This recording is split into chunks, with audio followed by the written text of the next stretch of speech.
Lyon, un après-midi. Dans sa cuisine, Sonia Esgulian s'active. Ce soir, elle reçoit des amis pour un dîner à sa manière. Au menu, un ingrédient qu'elle chérit, la pistache. Ça sent très très bon. Je vais les mettre dans le robot. Des pistaches légèrement grillées, un filet d'huile d'olive, du parmesan. Je suis en train de préparer un pesto qui va accompagner des ravioles à la ricotta. Dans sa recette, pas de basilic, uniquement de la pistache. Je pense que c'est bien. Pour cette ancienne restauratrice, cuisiner cette petite noix, c'est une histoire de famille. J'ai découvert la pistache avec ma grand-mère arménienne qui m'a appris à cuisiner quand j'avais 4 ans. Donc j'ai commencé à faire des recettes avec plein de fruits secs, de sirop, des desserts très riches qu'on mange donc de temps en temps uniquement pour les grandes occasions. En coque, en pâte, décortiquée, torréfiée, en poudre, en huile et même en farine, Sonia Esgulian la décline à toutes les sauces. Car la pistache, on la connaît tous à l'apéritif, décortiquée et grignotée par poignées. Mais c'est aussi un produit de luxe, dont la couleur verte sublime pâtisserie et autres mets. Les Français en raffolent. Ils en mangent près de 10 000 tonnes par an, 2 fois plus qu'il y a 10 ans. Une petite graine qui vaut de l'or. Son marché pèse près de 5 milliards d'euros dans le monde. Mais derrière ce petit fruit sec, se joue une bataille commerciale insoupçonnée entre 2 ennemis jurés. D'un côté, le berceau historique de la pistache, et de l'autre, le pays de l'oncle Sam et sa démesure. Quel secret se cache sous cette petite coque? D'où viennent les pistaches que nous consommons? Voici l'histoire d'une pépite à coque d'or vert que tout le monde s'arrache.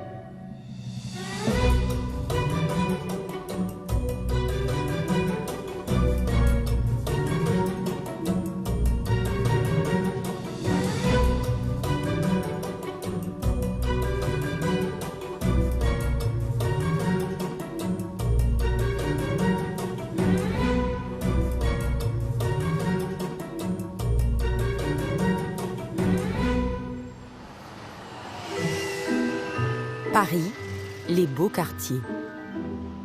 À 2 pas de la Tour Eiffel, une boutique au décor oscillant entre pharmacie à l'ancienne et confiserie de luxe. Ici, la pistache est mise en scène dans des écrins de verre. Donc il fallait des pimentés et des salés. Assureur dans une première vie, Laurent Maire est tombé amoureux de ce petit fruit à coque au point de lui consacrer une boutique il y a 6 ans. J'ai découvert un univers qui était radicalement différent de celui que je connaissais, c'est-à-dire la pistache en petit sachet de supermarché qu'on peut trouver n'importe où, et je me suis aperçu que la pistache pouvait être bonne. À partir de là, j'ai commencé à voir les origines différentes, les variétés différentes, les goûts différents, et je me suis aperçu qu'il n'y avait pas une pistache comme je le croyais et comme le croit la majorité des gens, mais des dizaines de pistaches. d'Iran, de Sicile ou encore de Grèce, salé, nature, aromatisé citron et piment ou au curry. C'est un tour du monde des saveurs de la pistache. Elles vont avoir des goûts qui vont être radicalement différents. L'une va être un peu plus acidulée, l'autre plus craquante. Moi, j'ai un petit faible pour l'Égine, qui est une pistache très flatteuse, très généreuse, qui a une jolie coque, bien pointue. Donc c'est une pistache qui est très facile à ouvrir. On retrouve à l'intérieur une belle graine qui est quasiment de la taille de la coque. Elle a cette jolie couleur verte sous sa petite peau. C'est vraiment ma pistache favorite. Allez-y, n'hésitez pas une seconde. Et dans ce royaume de la gourmandise, il y en a pour tous les palais. Ce sont juste des pistaches qui sont travaillées avec du sucre. Il y a des gens qui aiment les pistaches, mais qui n'ont pas envie de pistaches salées. Et c'est vrai que trouver de la pistache sucrée, naturelle, pas travaillée en glace ou en gâteau, c'est relativement rare. Et ce qui est rare a aussi un coût. Ici, les pistaches se vendent jusqu'à 150 € le kilo. Pour entrer dans ce temple de la pistache, la sélection est rigoureuse. Laurent Maire et son équipe testent sans cesse de nouvelles origines, comme ce jour-là, une variété d'Espagne. La couleur est pas mal, mais tu vois, Ouais, il y a pas mal de brisures. Hein. Il y a énormément de brisures. Oui. Ouais. On a une grosse graine là, on a une petite là, on a une minuscule ici. Ça, c'est un échantillon, mais bon, on se fie déjà à l'échantillon. En général, les quoi. échantillons, ils nous mettent un peu le haut du panier. Oui. Alors, derrière, on ne sait pas ce que ça va donner. Parce que là, ils ont fait un Des peu plus pistaches attention, cassées, quand même, de taille irrégulière et une peau qui s'émiette. L'examen ne commence pas très bien. Allez, voyons si elles ont un goût sympathique. Le goût pourrait inverser la tendance. Elle est pas mal du Il y a tout. pas mal, hein. Monte Elle gentiment en manque puissance, un tout petit peu d'onctuosité. N'empêche, t'as vu quand même, Le goût de pistache Le est goût de très, pistache le goût de pistache est très présent. Elles sont elles sont très vertes en bouche. Elles ont Là, franchement, c'est un produit sympathique en goût, sympathique en couleur, qui a quand même beaucoup de défauts au niveau de la présentation. Pour la vente, non, pas possible. Non, malheureusement non. La petite graine espagnole n'aura pas la chance de côtoyer les pistaches haut de gamme de cette boutique. Si ici on joue la carte du luxe, en France, 9 pistaches sur 10 sont achetées en grande surface. Je donne vite fait un coup de main. Tous les matins, Kader, responsable épicerie, est obligé de réapprovisionner son rayon apéritif. Dans la famille des noix, noisettes et autres cajous, la pistache est l'un de ses produits phares. Depuis un an, ses ventes ont augmenté de 20%. On a une très grosse demande sur la pistache. Sur les petits paquets, on en vend à peu près une trentaine quotidiennement. Sur les gros paquets, c'est surtout le week-end où on a un très gros débit, où on peut en vendre jusqu'à 50. Mais je ne peux pas être en rupture du stock, non. Une pistache, devenue l'un des meilleurs alliés de la grande distribution. Son prix n'a cessé d'augmenter ces dernières années, jusqu'à 30 € le kilo. Pourtant, les Français en mangent 2 fois plus qu'il y a 10 ans. Car la pistache a une botte secrète. Elle n'est pas seulement la reine de l'apéro, elle est aussi présente quelques mètres plus loin, dans un tout autre rayon du magasin. Donc nous retrouvons aussi ici dans ce rayon fruits et légumes. C'est une partie fruits secs. Je trouve qu'il y a une très grosse demande. Au rayon fruits et légumes, la pistache fait valoir d'autres arguments, nutritionnels cette fois. Elle serait source de vitamines et de potassium. Alors, positionnement marketing pour séduire une nouvelle clientèle ou réalité méconnue de ce petit fruit sec? Nous avons posé la question au docteur Alexandra Dalu, une spécialiste de la nutrition. Ça fait partie des aliments qui sont à haute valeur nutritionnelle. Il y a la vitamine E, vous avez du manganèse, du calcium, du potassium, du fer végétal. Vous avez également des fibres et des phytostérols. Ce sont des cholestérols naturels, végétaux, qui favorisent la bonne fluidité du sang et des vaisseaux sanguins de bonne qualité. C'est pour ça que ça diminue les facteurs de risque cardiovasculaire de consommer des pistaches. La pistache renferme un cocktail détonnant. Des fibres et lipides en grande quantité, des vitamines et minéraux comme le cuivre, le magnésium et le calcium qui renforcent le système immunitaire. Riche en acides gras, la pistache contribue à réduire le mauvais cholestérol et à augmenter le bon.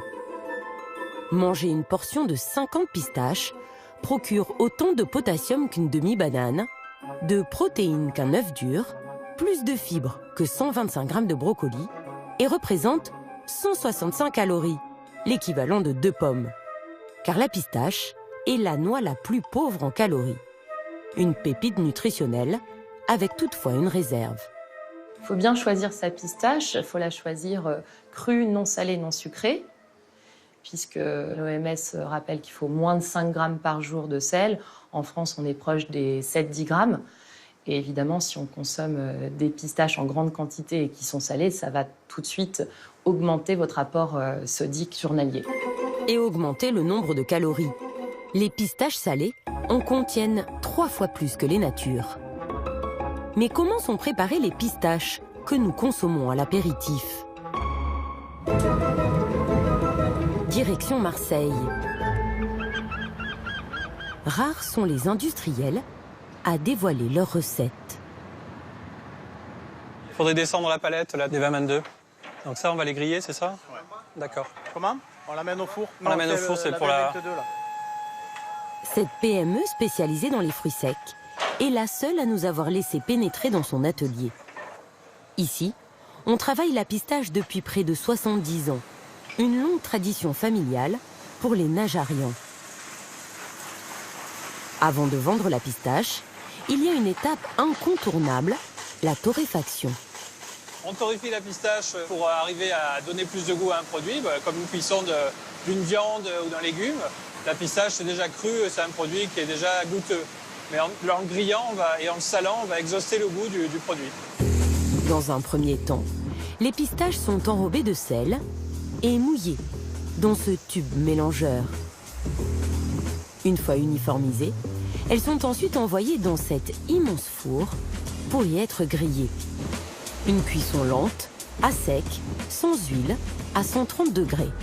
Et 20 minutes plus tard, les voilà prêtes. Parfaite, hein? Parfaite, l'enrobage du sel est bien fait. On voit que c'est assez uniforme. Le fruit en lui-même est bien cuit, légèrement salé à l'intérieur. Et on voit qu'on a une pistache bien grillée. Le sel a bien collé sur la coquille. Après, ce qui est important pour nous, c'est qu'il n'y ait pas trop de sel, que ça ne bouge pas l'ouverture du fruit parce que c'est pas beau et ça veut dire qu'il y a trop de sel. Il faut savoir que les quantités de sel qu'on met sur les produits, avec le temps, ont énormément baissé. Moi, j'ai connu l'époque, dans les années 70, où on mettait 10, 15, 20, jusqu'à 30% de sel dessus. Aujourd'hui, la tendance est quand même à réduire énormément la quantité de sel sur les produits apéritifs. Désormais, les pistaches de cet industriel, comme celles de ses concurrents, contiennent en moyenne moins de 3% de sel. Et ici, on joue la transparence jusque dans le packaging. Souvent, vous avez des marques, vous avez une jolie photo dessus, et quand vous regardez le produit à l'intérieur, il n'a rien à voir avec la jolie photo. Nous, on n'a pas de jolie photo, mais le produit, on n'a pas de scrupule à le montrer, quoi. Vendus dans des épiceries fines, ces pots de 220 grammes valent 13 €, soit près de 65 € le kilo. La pistache, un produit coûteux, car la France n'en cultive pas. Alors Didier Najarian est obligé de la faire venir de très loin. À Rungis, voici l'un de ses fournisseurs, Farid Imani. Il est l'un des acteurs majeurs du marché de la pistache en France. Et ce matin, il attend un chargement qui vaut son pesant d'or. J'ai un camion de pistaches qui vient d'arriver d'Iran, donc on vient le réceptionner. Ce semi-remorque a traversé l'Asie centrale et l'Europe. Un périple de plus de 6000 km et 2 semaines pour arriver en France.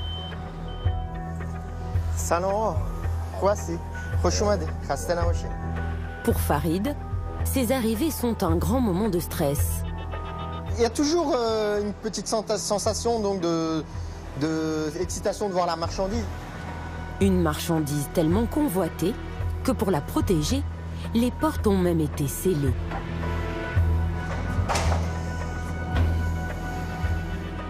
Là, il y a 16 tonnes de pistaches, oui. Et ça a une grosse valeur marchande ou Ça a une valeur marchande de, donc, grosso modo, 300 à 350 000 €. Ah oui, c'est un beau magot, non? C'est une marchandise qui a de la valeur, oui. À l'intérieur du camion, des centaines de sacs et de cartons de ce petit fruit à coque, cultivé en Iran. Des chargements comme celui-ci, Farid en reçoit un par mois. Et comme à chaque fois, il vérifie la qualité de sa marchandise en ouvrant un sac au hasard. Première impression sont bonnes. Je vais regarder un petit peu l'aspect gustatif. Elle est vraiment bien croustillante, c'est important, elle n'est pas moelle. Plus que correct, ouais. Très bien. Rassuré? Ouais, rassuré. Il y a 6 ans, Farid a tout misé sur la pistache et il en est devenu l'un des principaux importateurs en France. Sa société réalise plus de 16 millions € de chiffre d'affaires. Une réussite qui n'est pas le fruit du hasard. Farid est né au pays de la pistache, en Iran.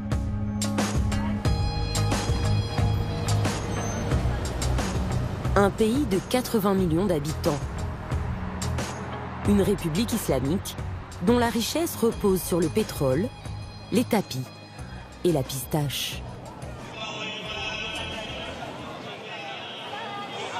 Dans le grand bazar de Téhéran, elle se vend partout depuis des siècles.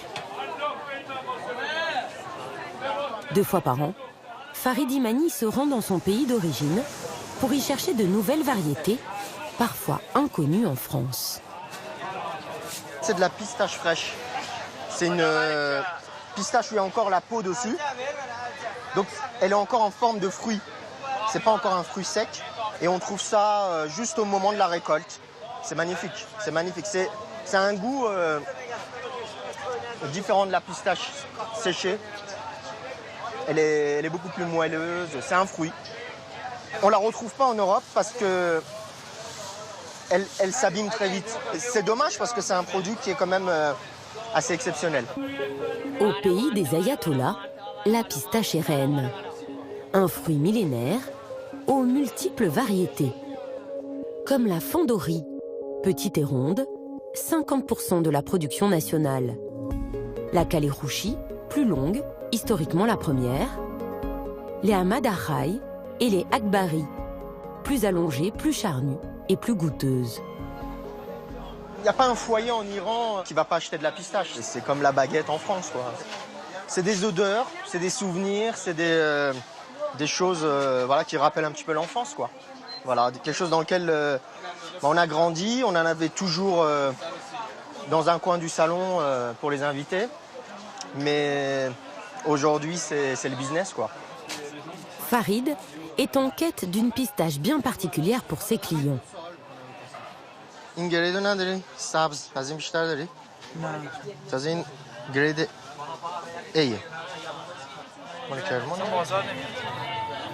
Une pistache extra verte que le franco-iranien va devoir aller chercher à la source. Direction le sud du pays, à 1000 km de là. La province de Kerman, perchée à 1700 mètres d'altitude. C'est le berceau historique de la pistache, grâce à son climat sec et chaud toute l'année. Des kilomètres de désert, où se concentrent près des 3/4 des champs de pistaches du pays. Farid Imani a rendez-vous avec Hossein Nazari. 50 ans que sa famille cultive la pistache.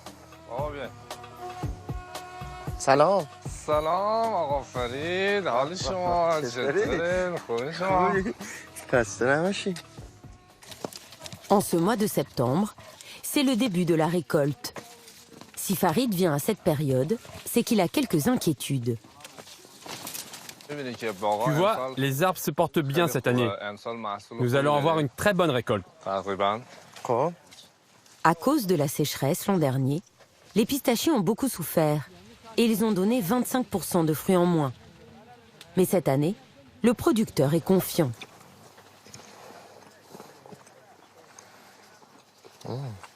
Super. Ouais. Excellent. Satisfait de la qualité, Farid doit désormais s'assurer qu'Hossein, son producteur, pourra lui fournir 60 tonnes de la pistache dont il a besoin pour ses clients. En plus de ses 1000 hectares de champs, Hossein Nazari est à la tête d'une usine de transformation. Viens, on va voir la chaîne de préparation des pistaches décortiquées. Cette pistache couleur vert émeraude, c'est la spécialité d'Hossein Nazari. L'Iran est le seul pays à la produire en masse. Un travail de fourmi. Débarrassées de leurs coquilles, les pistaches sont lavées, puis brassées pour en retirer la peau. On dit alors qu'elles sont émondées. Elles sont ensuite vérifiées à plusieurs reprises, afin d'éliminer celles qui sont tachées ou cassées. Ici, pas de machine, mais une quarantaine d'employés, que des femmes.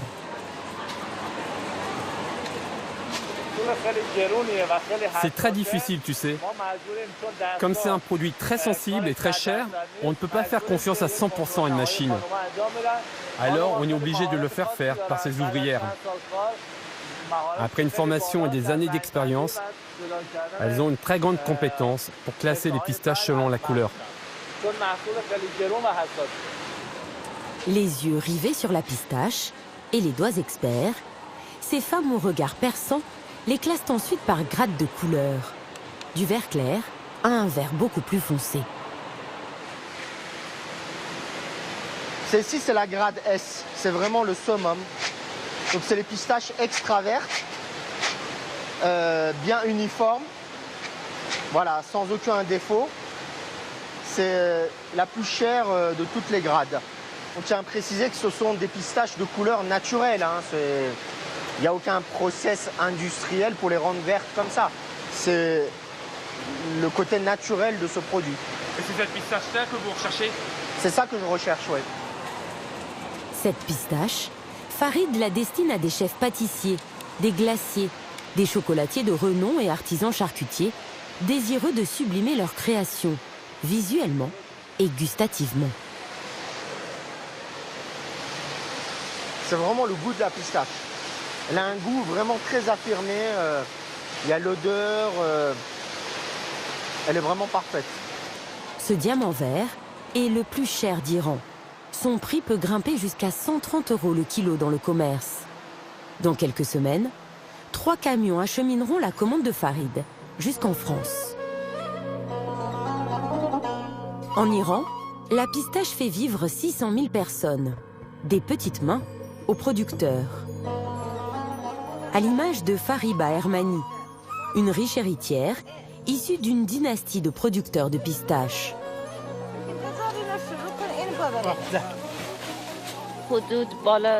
Ça fait longtemps, près de 200 ans. Mon grand-père et son grand-père avant lui, dans toute ma famille, ont planté de la pistache. C'est notre culture. Ici, on a même des arbres qui ont plus de 100 ans. Ce jour-là, Fariba reçoit la visite de Denis Ketabi, l'un des principaux négociants du pays. Il va lui acheter toute sa production. Alors ensemble, ils veillent au grain. Attends, attends! Regarde-moi ça. Tu vois ça? Ça commence à bourgeonner. Tu vois, n'arrache pas les branches. Ce sont les pistaches de l'année prochaine. Est-ce que tu as compris? Là, vous avez des bourgeons et là, vous avez une grappe. Donc, il ne faut pas prendre la branche et tirer le tout, sinon on fait tomber les bourgeons. C'est précieux, c'est la récolte de l'année prochaine qui se porte ici. Donc, qu'est-ce que nous faisons? Au ramassage, nous prenons que la grappe et c'est celle-là qu'on arrache. Une récolte laborieuse, à la main, graine par graine, sous un soleil de plomb, effectuée par une centaine de cueilleurs.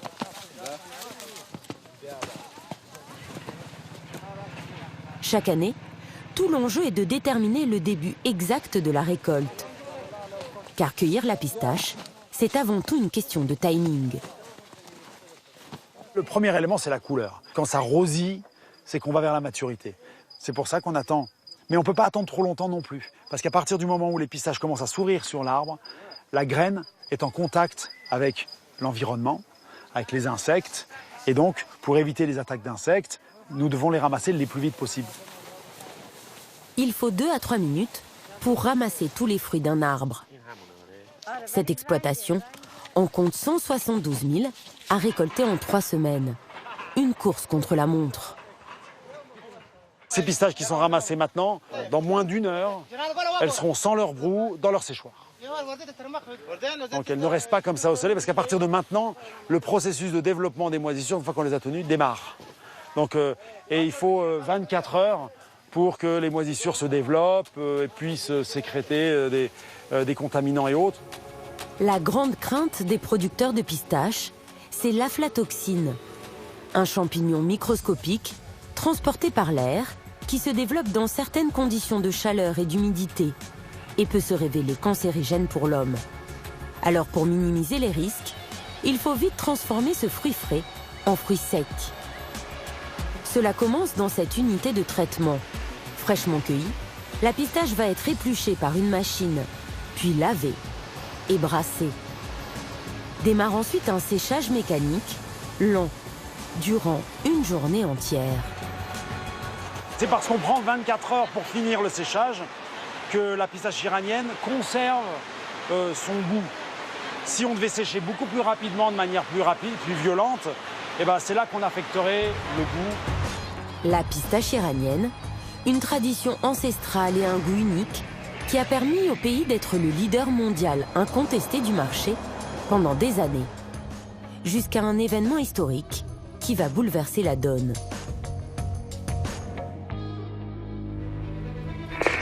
« 1979. L'Iran est en révolution. L'ayatollah Khomeini renverse le régime du Shah et instaure la République islamique d'Iran.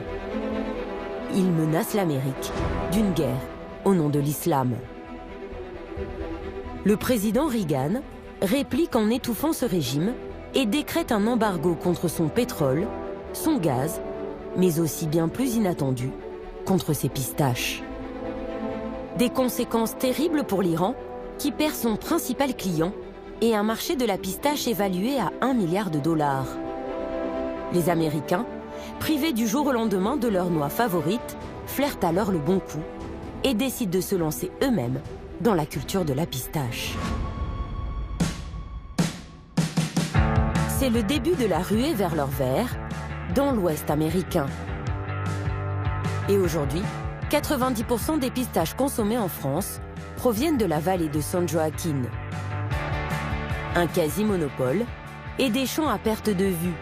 130 000 hectares, soit 11 fois la superficie de Paris. Une petite pépite qui a fait la fortune des agriculteurs de la région à l'ombre de l'embargo. Comme Larry Lauder, 70 ans.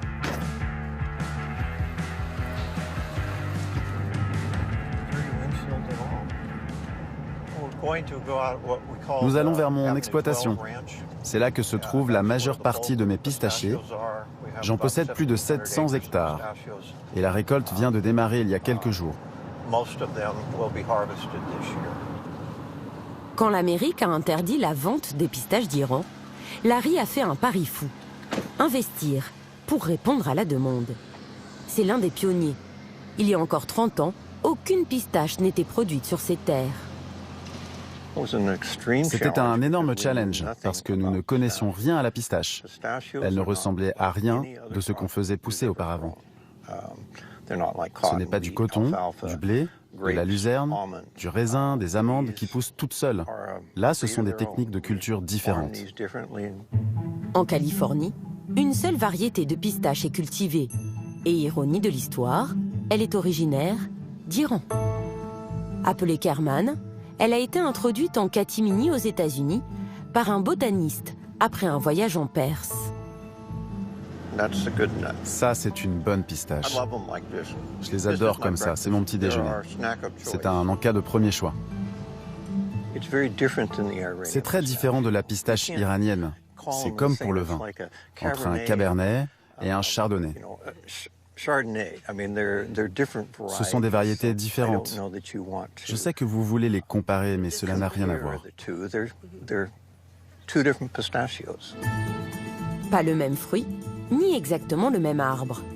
Suite à des greffes, les pistachiers américains sont 2 fois plus grands et donnent 3 fois plus de fruits que les Iraniens. Mais surtout, ils permettent une récolte complètement automatisée. Avec ses pinces, ce secoueur mécanique fait vibrer violemment les arbres pour faire tomber les grappes de fruits sur un tapis collecteur. Un processus un peu brutal, mais d'une efficacité redoutable. Moins de 4 secondes par arbre.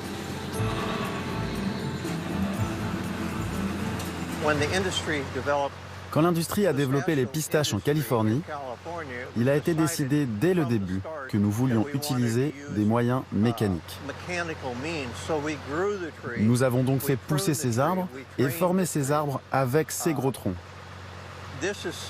C'est si différent de ce qui se fait en Iran. Et c'est bien moins cher que de ramasser à la main. Une mécanisation qui en fait une culture très rentable. En tout, 18 jours, 2 machines et seulement 2 ouvriers suffiront à récolter les 230 000 pistachiers du champ de Larry et lui assurer un chiffre d'affaires de 15 millions de dollars. L'agriculteur ne compte pas s'arrêter en si bon chemin. Il continue à planter des pistachiers qui donneront leur première récolte dans 6 ans. Les pistachiers sont très positifs pour nous. Le marché continue de grandir. Jusqu'à présent, la demande est supérieure à l'offre et à un moment, ça changera. Notre commercialisation est suffisamment bonne pour continuer avec ces grosses productions qui permettent à la région de récolter aujourd'hui des centaines de milliers de tonnes. Une récolte en constante augmentation d'une année sur l'autre. Des exploitations gigantesques et des usines de transformation taille XXL. Ici, 32 silos pleins à craquer de la petite noix. Chacun peut en contenir 500 tonnes. Marc Chirel est le directeur de cette usine, la deuxième plus importante de la région. Chaque année, au mois de septembre, il orchestre l'arrivée des nombreuses livraisons. Bonjour, tout va bien? Alors, combien de camions aujourd'hui? 6, 7, 8. Il y en a 8 là maintenant. Ok, 8 camions. Hier, on en a eu 97. Oui, c'est ça. Bon, quels sont vos pronostics pour aujourd'hui? Moi, je dis 80. 80? Et moi, 103. Ok, 103. Chaque jour, nous faisons un petit concours pour savoir qui est le plus près du nombre de camions réceptionnés. Et le dernier doit offrir du café à tout le monde ou acheter un burrito. C'est juste pour garder une bonne ambiance quand nous travaillons. Moi, je vais dire 92. Un balai incessant de camions, jusqu'à 150 par jour, 24 heures sur 24, 7 jours sur 7, pendant les 3 semaines de récolte. Cette année, Marc est content. La pistache a des mensurations exceptionnelles. La récolte est réellement de bonne qualité. De plus, la taille des noix est vraiment imposante. Nous avons un pourcentage important de ces grosses noix, ce que nous n'avions pas vu depuis des années. Donc d'un point de vue qualitatif, le produit est vraiment très bien. Ici, le process est le même que pour la pistache iranienne, à une différence près. Tout va beaucoup plus vite. À l'image du séchage, dans ces immenses fours, il ne dure que 4 heures, 6 fois moins longtemps qu'en Iran. Achetée environ 5 € le kilo aux producteurs, la pistache américaine est revendue près du double aux industriels de l'apéritif. Une pépite d'or qui se targue d'être la pistache la plus sûre du monde, contrairement à sa concurrente iranienne. D'un point de vue qualitatif et de la sécurité alimentaire, je pense que la pistache américaine de Californie est de loin en tête. Nous avons mis en place tellement de choses, non seulement pour réduire les risques pour les pays importateurs et les clients, mais aussi pour réduire tout risque pour nous. Nous sommes tenus à des exigences strictes, à des normes plus élevées ici dans notre pays, du point de vue de la sécurité sanitaire. Cela améliore toute la chaîne alimentaire qui part à l'exportation. En à peine 30 ans, le pays de l'oncle Sam est devenu le premier exportateur de pistaches au monde. 200 000 tonnes en moyenne chaque année. Un juteux business de 1,2 milliard de dollars, grandement favorisé par l'embargo contre la République islamique. Pour autant, l'Iran n'a pas dit son dernier mot. Suite à l'embargo, les producteurs iraniens bannis des États-Unis et indésirables dans de nombreux pays européens ont cherché de nouveaux débouchés pour écouler leurs pistaches. Environ 200 000 tonnes par an, l'équivalent de sa rivale américaine. Aujourd'hui, 50% de la pistache iranienne est vendue en Asie, essentiellement à la Chine et son milliard de consommateurs. 25% sont exportés dans les pays du Moyen-Orient. Et le quart restant en Russie et en Amérique du Sud.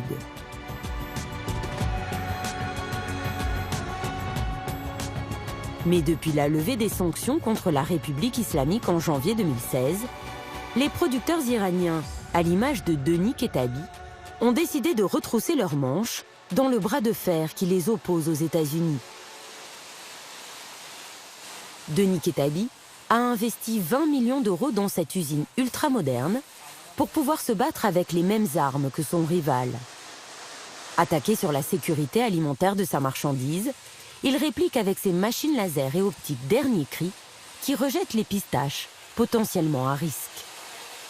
Alors ça, c'est ce qui a été rejeté.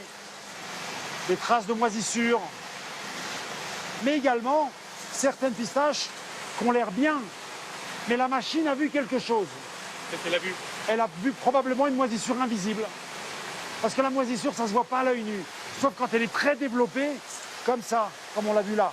Celle-là, il y a une moisissure très développée. Celle-là, il y a peut-être de la moisissure, mais je ne sais pas laquelle moisissure. Il y a des milliers de sortes de moisissures différentes. Il y en a une seule qui est toxicogène.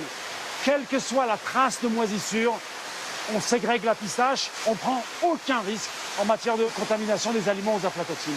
Donc cette pistache est très belle, moi je peux la manger, je n'ai pas l'impression de me mettre en danger une seule seconde. Néanmoins, on ne prend pas le risque de mettre ces pistaches-là dans les lots qui vont vers l'Europe. En combinant son nouvel outil de production avec le savoir-faire iranien, Denis Ketabi a l'ambition de redevenir un acteur majeur sur le marché occidental. Nous ne sommes plus les leaders mondiaux en Iran.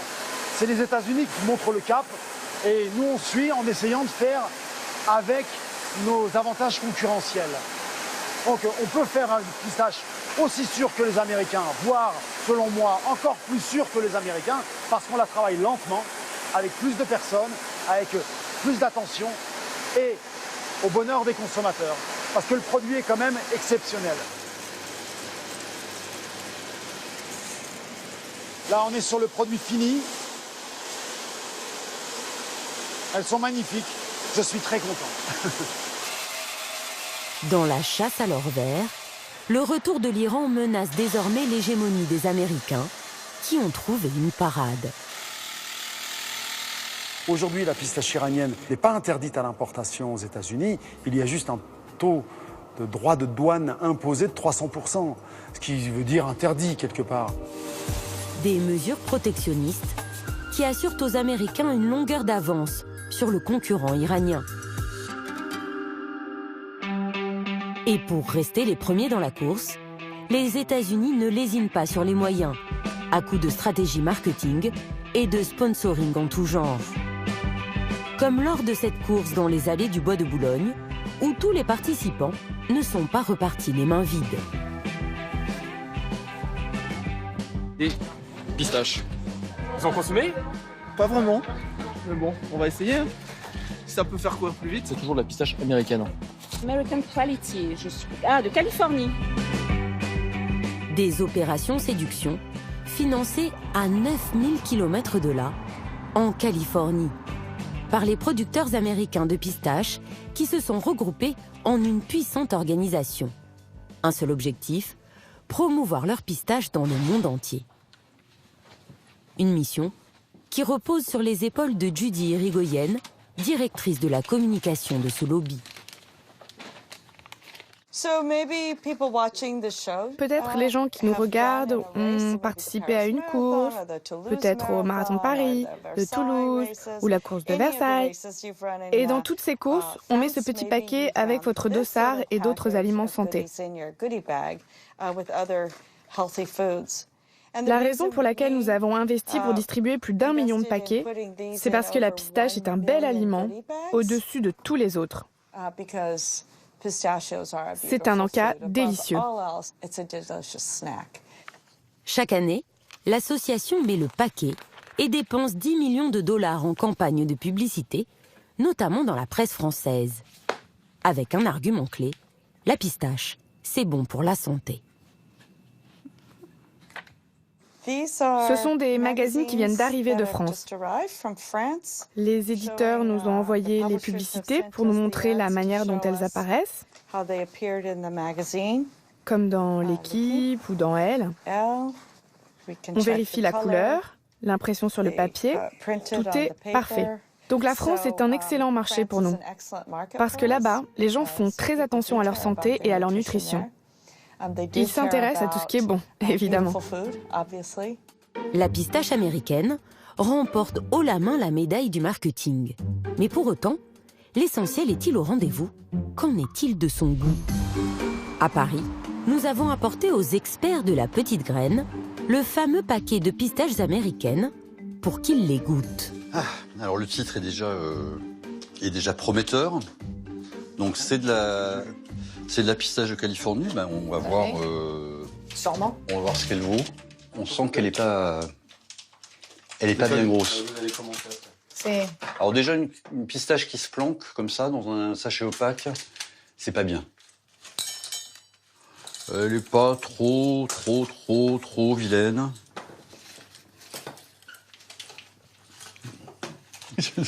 C'est une drôle d'idée. Il n'y a pas d'arôme là-dedans. Il y a un truc.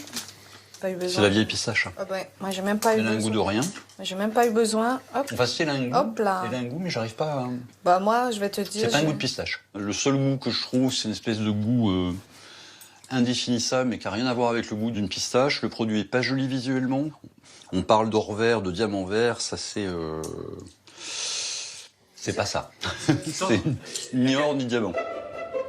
Si le goût n'est pas son point fort, dans les supermarchés, la pistache américaine a quand même gagné le match. Elle est présente dans 9 paquets sur 10. Pas évident pour les consommateurs de la distinguer de sa rivale iranienne. Elles sont vendues au même prix et le pays d'origine n'est pas toujours mentionné. Comme ce n'est pas une obligation, seules certaines marques le précisent à l'arrière des sachets. Quelle que soit son origine, la pistache est l'un des fruits secs préférés des Français. Et ce qui la rend si singulière, c'est sa couleur, qui magnifie glace, crème dessert ou encore chocolat. Une couleur qui n'est pas toujours celle qu'on croit.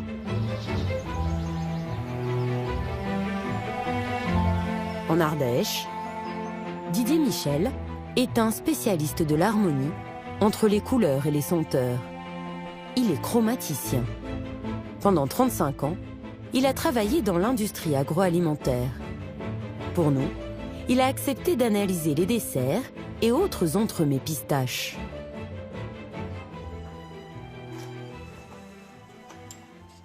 La couleur, elle est palichonne, donc on a une tendance qui serait une base, par exemple, de trait chlorophylle. Mais imaginons que je prenne la couleur de la pistache, vous voyez que ça ne correspond à rien du tout. L'idée, c'est d'avoir une teinte végétale fraîche, pastel, plutôt que la teinte d'origine qui a tendance à être plutôt brune, cuite et qui appartient à l'univers du chaud et non pas du froid.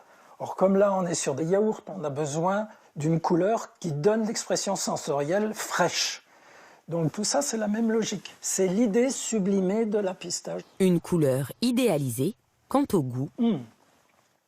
Alors déjà, très sucré. Et ce goût un petit peu chimique de colle blanche, un petit peu comme on avait la colle à l'école. La pistache, on la cherche. Pour la trouver, Didier Michel a beau scruter les étiquettes, rien n'y fait. Ici, du lait, du sirop de glucose, de l'amidon, arôme pistache. Après, ici, lait entier, crème, œuf, lait écrémé, amidon, arôme, on ne sait pas lequel, donc on le rend E141. Pas de pistache naturelle.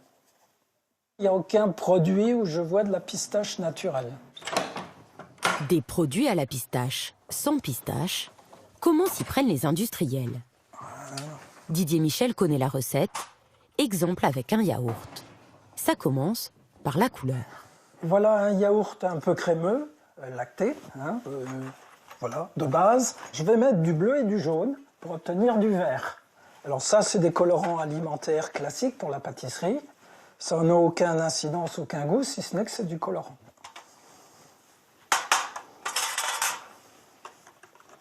On va voir déjà ce que ça donne. Voilà.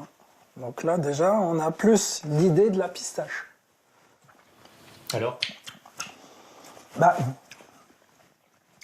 toute façon, il y a beaucoup de choses, mais il n'y a pas la pistache. Ça, c'est clair. Donc maintenant, ce qui manque, c'est l'arôme. Pour la saveur, il suffit de quelques flacons d'arômes artificiels. J'ai de l'aldéhyde benzoïque, et c'est l'odeur de colle blanche, c'est-à-dire d'amande, pratiquement. J'ai de l'héliotropine, une sous-vanille quelque part. Quelques gouttes suffisent. Voilà, là ça sent. Donc mon yaourt commence à vivre. Voilà, j'ai l'impression déjà en effet que j'ai de la pistache. Un yaourt nature, transformable en crème pistache, cela peut s'avérer très rentable. Car la pistache coûte bien plus cher que quelques gouttes d'arômes artificiels. Des arômes et des colorants communément utilisés. Nous avons apporté au chromaticien plusieurs glaces pistaches achetées en grande surface et une artisanale. Sur certaines étiquettes, on trouve des ingrédients inattendus. Épinards en poudre. Épinards en poudre. Épinards en poudre. La poudre d'épinards, donc dans une glace, va servir d'exhausteur de goût et en même temps de colorant naturel. Là encore, un artifice peu coûteux pour les industriels. Même si dans ces glaces, pour le coup, il y a de la pistache en pâte. De 2 à 4% en moyenne pour les glaces de supermarché, qui coûtent autour de 3 € le litre. Dans la glace artisanale, il y a 11% de pistache. Et ça change tout. Son prix, 24 € le litre, 8 fois plus cher, mais surtout, son goût. Oh, c'est magnifique. Là, on est dans la pistache elle-même. Il n'y a rien d'autre. Donc, on a une pistache qui est vraiment exacerbée, sublimée. C'est celle qui a le plus de force, le plus d'impact, et tout de suite qui est la plus gourmande. D'ailleurs, vous voyez, c'est qu'on a envie d'en reprendre.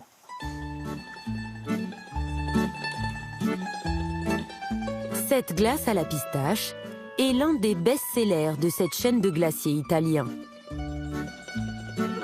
Car la pistache fait partie des parfums préférés des Français. Ici, elle se vante d'être naturelle. Au niveau de la couleur, on peut remarquer qu'elle n'est pas vraiment verte. Une pistache ne doit pas être verte. Parce que nous, on n'utilise pas de colorants. Il n'y a aucun colorant, aucun aromage artificiel. C'est un parfum indispensable. C'est un de nos meilleures ventes. C'est un parfum phare pour nous parce qu'on utilise une pistache d'exception. C'est la pistache de Bronte. Mais quelles sont les particularités de cette pistache de Bronte? Elle vient de Sicile, de la petite ville du même nom, au pied de l'Etna. Ici, on vit au rythme de ce trésor qui fait la fierté de la région. Une pistache d'exception, car elle est parvenue à pousser sur une terre aride et façonnée par la lave. C'est ici que Paolo Benassi, le fondateur de la chaîne de glaciers, s'approvisionne. Oui, ça c'est la particularité du pistache de Bronte. C'est la couleur violet de ce fruit qui est grâce à la lave qui est venue du volcan. Donc ça donne une couleur et un goût qui est vraiment unique dans le monde. L'Etna, c'est quelque chose d'exceptionnel. Un volcan qui est vivant, on voit qu'il fume, parfois il y a aussi la lave qui sort. Des pistachers à côté d'un volcan, il n'y en a pas deux dans le monde. Il y a Bronte et c'est tout. Ce terroir exceptionnel en fait une pistache très rare, d'autant qu'elle n'est récoltée qu'une année sur 2. Elle ne représente même pas 1% de la production mondiale et les connaisseurs sont prêts à la payer 150 € le kilo. Regardez ces bonhommes, dans quelles conditions ils font la récolte. Tout est manuel, regardez, ils ont un seau, une cagette, récolte. Et, oui, la productivité est très très faible. Regardez, ils cherchent même les pistaches par terre. Tellement la valeur est importante. Ils ne laissent pas traîner un fruit par terre. Mais cette année, plus encore que d'habitude, la sécheresse compromet sérieusement la récolte. Paolo Benassi ne pourra pas en acheter suffisamment pour confectionner ses glaces. Mais c'est la nature, c'est comme ça, on ne peut pas maîtriser. Il y a des années qui sont bonnes, des années qui ne sont pas bonnes. Quand on travaille avec des produits naturels, il faut faire avec la météo, avec tout ce qui vient. Paolo Benassi devra attendre la prochaine récolte dans 2 ans. Pour ce joyau sicilien, il est prêt à refaire le voyage jusqu'ici. Vous avez les volcans derrière, la lave tout autour et les pistachets qui poussent au milieu des pierres. C'est quand même incroyable. Chaque fois, je suis vraiment touché. C'est émotionnant de voir ça. Qu'elle soit sicilienne, iranienne ou américaine, la petite noix verte suscite bien des passions. Tiens, est-ce que je peux te demander quelque chose? À Lyon, la cuisinière toquée de pistache, Sonia Isgulian, a concocté tout un menu avec sa graine préférée, de l'entrée au dessert et même en cocktail. Pour commencer, un petit C'est du lait de chamel. lait de pistache. À la vôtre. C'est très rafraîchissant. J'avais un peu peur. Moi qui suis plutôt un buveur de vin, quand j'entends du lait, ça m'intriguait. Mais là, c'est vrai, ça a plus la consistance d'un rafraîchissement. Juste une eau avant de commencer le vin. Et tout le repas est une ode à la pistache. Une terrine de lapin avec le rable farci à la pistache. À la pistache, hein? À la pistache. C'est trop peu. Il n'y en a pas assez. Non, c'est excellent. Bon, bah, ravioli au pesto maison. Moi, je trouve que ça, justement, ça... Délicieux. Et une farandole de dessert. Tarte à l'abricot et pistache, bien évidemment. Amaretti à la pistache et le fameux boujma arménien à la pistache. 1001 façons de déguster la pistache. Un petit fruit à coque qui, de l'apéritif au dessert, réserve bien des surprises.